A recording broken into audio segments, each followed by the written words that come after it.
What is going on, guys? We are ranking all icon defenders. We've got a lot to go through and a lot of different cards to go with. So we have got the S plus as standard, the S, A and B as realistically the B and C as pretty much the same. You're not going to use them and that just is what it is. We are going to start off with Maldini. We'll start off with his base card first, his normal kind of hero icon, and work our way up because he has got a 90 and also a 93. Naturally, he is one of the better, if not best, centre-backs you could physically get. All three of them are coming in at a value. The 92, where is he gone? The 92 itself is phenomenal. He is, what, 1.7 mil, so to be fair, in terms of value, isn't terrible, but we do have the 93. Unfortunately, that can't be upgraded at all, so it is just a +1. I do think when it comes to this Maldini and all three of the versions, all of them are going to be the S plus tier 100% because literally a 1 upgrade or a 1 downgrade across one of the best centre-backs in the game is not going to change anything. It just naturally won't. He's got, what, a 1.7 million on his 92. He's got a 1.3 million on his 90. And then his 93 is coming in at 2.7. Everyone should have been able to play with him as we've had multiple loans every day for the objective. And if your team's looking like this, then I have the place for you. Head over to U7Buy for all your coin needs. They're cheap, fast and reliable. But make sure to use JT11 at the checkout for 6% off all of your coin orders. I could probably say with no problems, he is the best centre-back in the icon form, hands down. Then we also have Cafu. So we have Cafu's Thunderstruck and we also have Cafu in general. Again, in terms of right back, there is Carlos Alberto as kind of my next favourite, but when it comes to Carlos Alberto, I like him as a centre-back. We can go over that in a minute, but Cafu is naturally one of them right-backs that was brilliant. We had him last year for a good portion of the game, his prime, and he was brilliant. His tackling's good, his pace is fantastic. The Thunderstruck is now a 92. He has not been upgraded, unfortunately, so we'll see. I'm pretty sure he's finished now. He can't be upgraded, but yeah, there's quite a lot of them, so I can't keep track of every single one. I just know there is a couple that have not managed to fulfill their upgrade. But in terms of Cafu as well, I'd say both versions, 1.7 for the 92, just shy of $1 million for the 91. Again, in terms of a right back standard, they are number one. We then look at some of the lower centre-backs. We have got, for instance, a Carlos Puyol. In terms of a defender, and this goes with Nesta, it goes with a base Vidi, it goes with Baresi. In terms of tackling, there's never an issue. In terms of tackling, they are brilliant. But it is the attributes as well everywhere that really kills off the card. Because naturally, as a centre-back, unfortunately, pace is everything. Even the... what's it called? The lengthy element. I don't know why I wanted long for some reason, but lengthy is what kind of was to combat that pace problem. But realistically, it just becomes you need a higher pace centre-back that goes lengthy as well. So that's why when you get to your Maldinis, your Rio Ferdinand, your Campbells, with the higher paces, they tend to do better. And Puyol, Nesta, all sit in at the smallest capability. I would say with Puyol, he is going to be fodder standard, especially when you can get someone like a gold Varane, a gold Herrero or Rudiger, and they would do the same sort of value. There is, unfortunately, nothing we can do about that. It just is what it is. I would say the same for Nesta. He has got himself a lovely upgrade, but unfortunately the pace upgrade is only a +2 as well. It's where having just a +1 on the overall. He's got 128k on his normal 89 and 244 on his 90, but there's only a 2 pace increase, which is still better than nothing, don't get me wrong, but I want the Bobby Moore effect where we got the, the 91 or 92, whatever it was, but it got like a 10 upgrade. And I know his pace is considerably lower, so naturally he would need to be up there. And there is arguments that this Nesta would be in the B, but then potentially the A for the Thunderstruck icon. Unfortunately, again, I don't think he fulfilled his upgrades. I don't even know, was it for Inter? I can't even remember where Nesta played. I know they all scattered across Juventus, Inter, AC. I just can never know where they played, to be honest. I want to say AC Milan, but I could be wrong. Then we move on. Go back up to a high one. We have Carlos Alberto, who again is phenomenal. When it comes to him, he can play the right back or centre back role due to the fact that he did have obviously the base version from previous games that was a centre back, and then his mid and prime were both in the right back role, which is absolutely perfect for me because it means that he has got that capability of a position change. He's currently coming in at 1.2. Naturally, again, I think in terms of icon centre backs, right backs, he's perfect. He is number one. I would say him, Cafu, Carlos Alberto, and I'd say Roberto Carlos are all my S pluses, because naturally that is the backline everybody wants. In terms of left backs, there is arguments for Ashley Cole. I'm not necessarily a big fan myself, but again, it could be down to your own preference. When it comes to Roberto Carlos, though, I am surprised he hasn't lost value on being the left back. He's currently 1.25 mil, which is nuts in itself, as you've got Baka, you've got Sakina, Alphonso Davies, Ferland Mendy. There's not like he's considerably higher than everybody else or considerably statted better than everybody else, as realistically I'd take a Ferland Mendy any day of the week. I know he's a little bit more priced with his 88 version, but most definitely he's had two versions already, so I am surprised to see Roberto Carlos that high up still. Then if we move back down again into Herrero, one that could definitely be useful of another upgrade onto him. Again, like I've said with a lot of these centre backs, in terms of stats, he's got the good defending, the physicality's there. It's currently coming in at 70,000 coins, which is pretty much at that bog standard, which tells you everything. And then also the same with Baresi, to be honest. When it comes to him, he's 91, so he is going to be a little bit more value purely on the fact he's higher rated. So we haven't necessarily had that many 87 pluses, for instance. There's always been a cap. It's why the Herreros, the kind of Ashley Coles are going to come in cheaper, as they've technically had another set or two over the 87 pluses because we had the maxes. But Baresi, again, is going to be in this lower tier. Then we move on to one that has had an SBC, and we are looking at Mr. Blanc. I'm surprised he hasn't had an upgrade by now, because normally that's what they do. They give you the SBC, and then they give you an upgraded card, but we haven't had one just yet. That SBC has now finished. It finished about a week or two ago, but in terms of the card, he's 500,000 coins.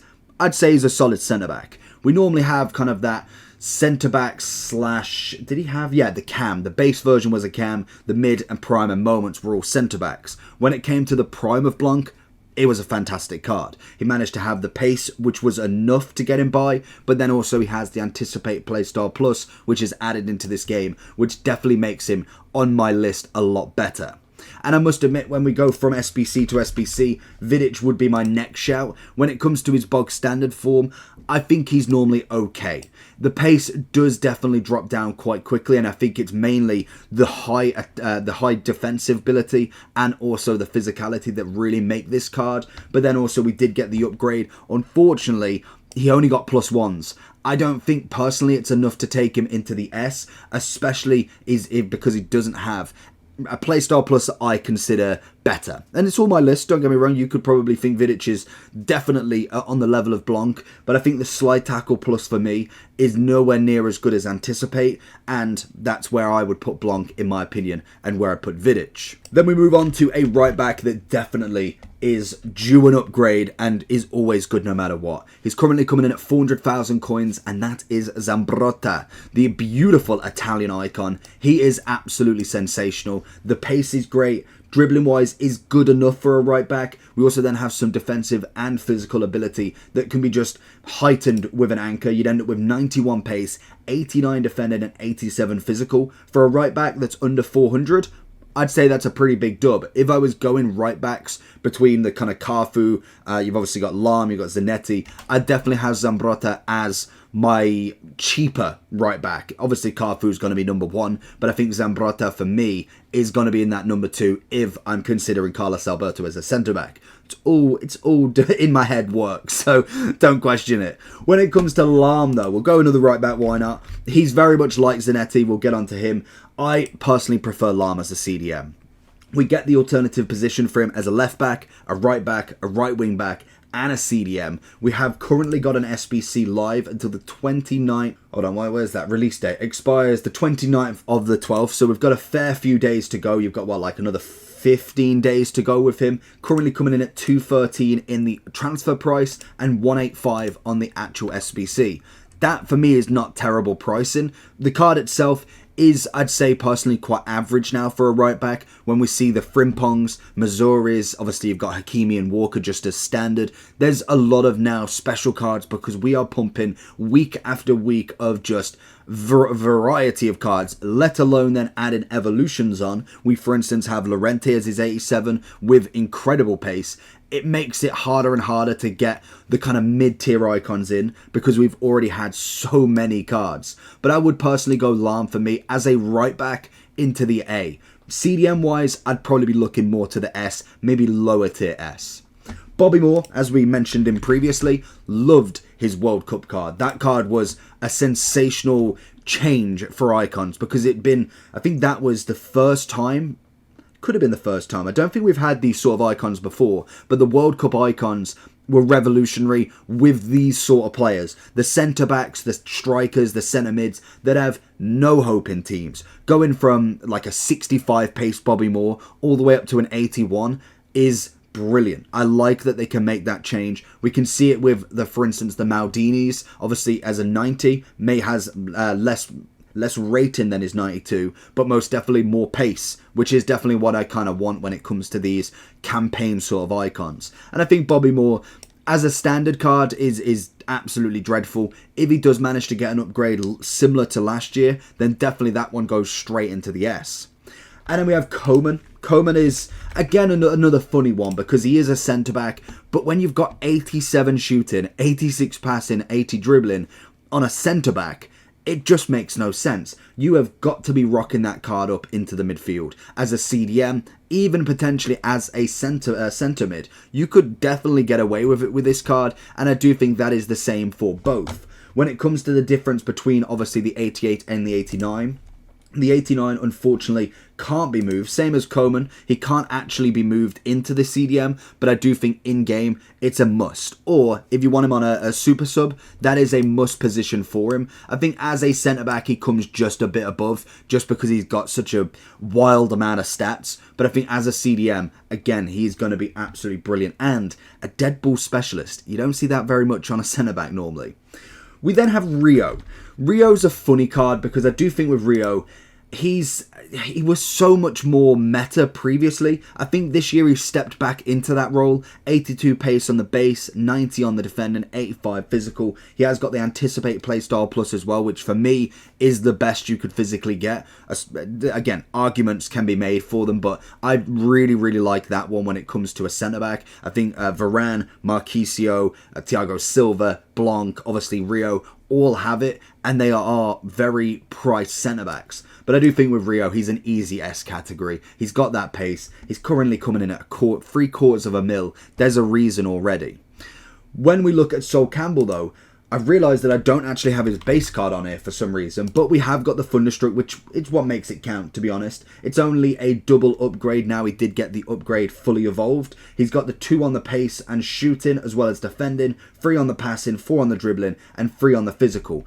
I would say, personally, for me, this Sol Campbell's definitely ranked up into that S category. I'd say the base one would probably still be at a kind of a medium to high A, but I definitely think a double upgrade has taken him that one step further. The only thing is, he has got a Bruiser playstyle plus, which, again, it's just there. You don't really notice it too much, but I do think, again, that is still a very, very good card.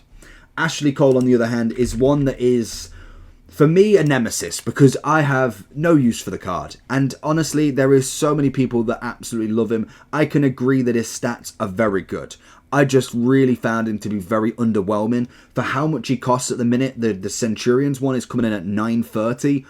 That for me is just far too expensive for a card that I didn't deem to be incredible. Could have been the 4 or 5 games that I played with him. I may have just not got the best out of him and potentially went against opponents that didn't make him look as good, and maybe it's me putting so much pressure on for him to make some clips, get the review out, and it just wasn't working, unfortunately. But I will agree, from speaking to other people and obviously getting comments from you lot, is that he is still a very good left back. I would probably suggest something like this. It was one of the only ones that we got a triple upgrade, so I must admit the S is definitely worth on that 89. We then have Zanetti, another upgraded card, and as you can see, we are close to having all of these centre-backs, right-backs, left-backs, having a campaign upgrade already. Nobody's got 2 yet, so that's always interesting. That's when we really get into it, when we get 3 and 4 of the same card. They've started really early, and hopefully they do continue this path after taking away the base, mid, and prime, and then obviously prime moments, World Cups, the whole shebang. So we could be getting quite a lot this year, I can imagine. Now with Zanetti, he's exactly the same as Lahm. I like the upgrade. I think in terms of a right back, he's solid. He can also play left back and centre mid, but I do prefer him in the midfield. If you played FIFA last year, then obviously you'd have remembered his prime moments, same as the year before, was so much better. Him and Desai together in that CDM role was much, much better. If I was going in for a right back version though, I'd be looking more into the A category. As a centre mid, I think he could be flexing between the lines. And we also have Cannavaro. Now, he had a World Cup that was brilliant. Unfortunately for him, he's always kind of taken away because of the height of him. Naturally, he hasn't got that heading, and he has got the intercept playstyle plus. To be honest, I really thought that he had the aerial, but apparently not. I really thought he had aerial playstyle plus. Whether they've changed that and I've not known, but apparently he's got intercept, so that works. In terms of kind of the stats on the card, he's always going to be very good. I'd say he's kind of dripping into that high A role, but I'd say he's still, in terms of an icon centre-back, going to be in the S. I think he's definitely going to be there. And then we have Desai. Another one that was very much like a Zanetti, like a Lahm. He is much, much better in that CDM role. He can play the centre-back role, but I do think as a CDM, I've much preferred him because of them high-rated stats, the physicality. He has got the block playstyle plus, and again, he's going to be one of them ones that has to sit in the higher category. And that's going to be my list. Let me know down below what you think, and I'll catch you all for the next one. Peace.